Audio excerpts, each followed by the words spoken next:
Je suis Fatima, donc je suis ingénieure en développement depuis à peu près 20 ans et chez Berger-Levaux dans la branche sanitaire et médico-sociale depuis environ 10 ans. Je travaille sur le site de Villeneuve-sur-Lot dans le 47.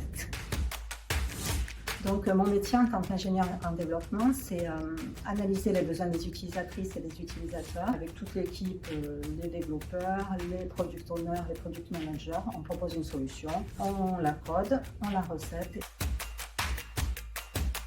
Un développeur, en fait, il utilise un langage spécial, un langage informatique pour créer des applications.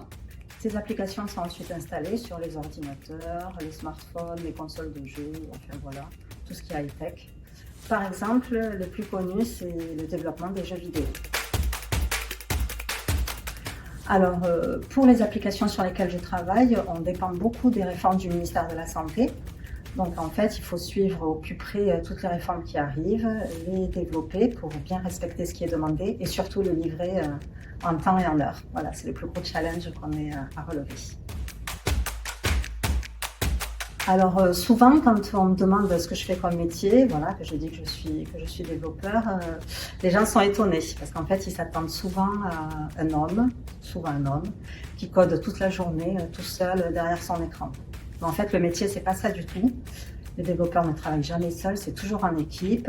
Il y a beaucoup d'échanges, beaucoup d'analyses, beaucoup de travail de fond avant de faire vraiment du codage. Et c'est vrai qu'il n'y a pas beaucoup de femmes dans le métier, mais bon, c'est un secteur qui est très attractif et je pense qu'il va attirer de plus en plus de femmes.